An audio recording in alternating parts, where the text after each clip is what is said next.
ఈ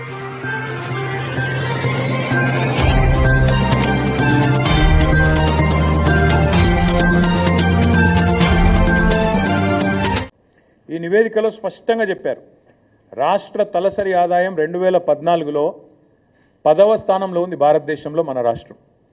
రాష్ట్రం ఏర్పడ్డ నాడు తెలంగాణను మాకు కాంగ్రెస్ అప్పచెప్పినాడు.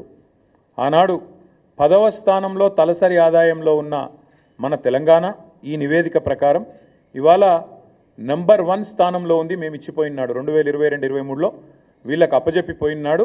నంబర్ 1 స్థానంలో ఉంది అని చెప్పి ఇదే నివేదిక చాలా స్పష్టంగా కుండబద్దలు కొట్టింది. నంబర్ 1. నంబర్ 2, ఇదే నివేదికలో ఇంకో మాట ఏం చెప్పారంటే, ఆనాడు 2014-15లో దేశ సగటు 86,000 ఉంటే తలసరి ఆదాయం. ఆనాడు మాకు అప్పచెప్పినాడు కాంగ్రెసు మన తలసరి ఆదాయం 1,24,000. కానీ ఈరోజు ఎంత పెరిగింది అనడానికి కూడా ఇదిగో ఇక్కడ ఇదే నివేదికలో కుండబద్దలు కొట్టారు.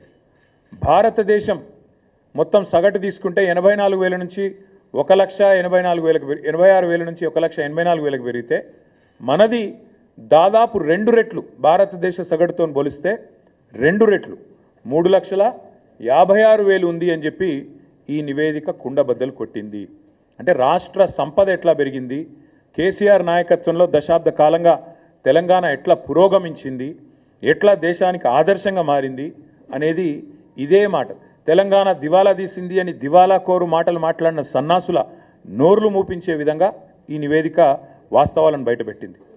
ఇది మరొకటి, ఇదే తెలంగాణ స్టాటిస్టికల్ అబ్స్ట్రాక్ట్లో చాలా స్పష్టంగా రాష్ట్ర సంపద ఎట్లా పెరిగింది చెబుతూ తలసరి ఆదాయం మాత్రమే కాదు, జీడిపిలో భారతదేశానికి కాంట్రిబ్యూటర్గా అంటే దేశాన్ని సాదుతున్న రాష్ట్రాల్లో, దేశానికి బువ్వబెడుతున్న రాష్ట్రాల్లో తెలంగాణ ఎట్లా ఒక పురోగమనశీల రాష్ట్రంగా, ప్రగతిశీల రాష్ట్రంగా, ఒక మంచిగా దేశాన్ని ముందుకు నడుపుతూ మంచి ఆలోచనలతో కులం మతం పేరుతో పిచ్చి పంచాయతీలు పెట్టుకోకుండా అందరికీ మేలు చేస్తూ ఎట్లా సంపద సృష్టించింది కూడా ఇదే నివేదిక ఆవిష్కరించింది.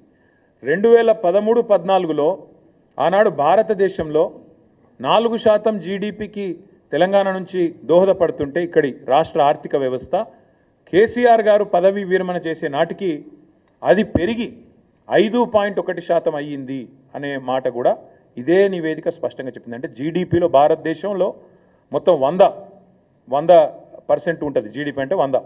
ఆ 100లో 5.1% మన తెలంగాణ నుంచి వస్తుంది. కానీ ఇక్కడ ఇంపార్టెంట్ పాయింట్ ఏంటంటే తెలంగాణ జనాభా భారతదేశంలో 2.8, కానీ మనం ఈ దేశానికి అందజేస్తున్నది జీడిపిలో సంపద సృష్టిస్తున్నది 5.1.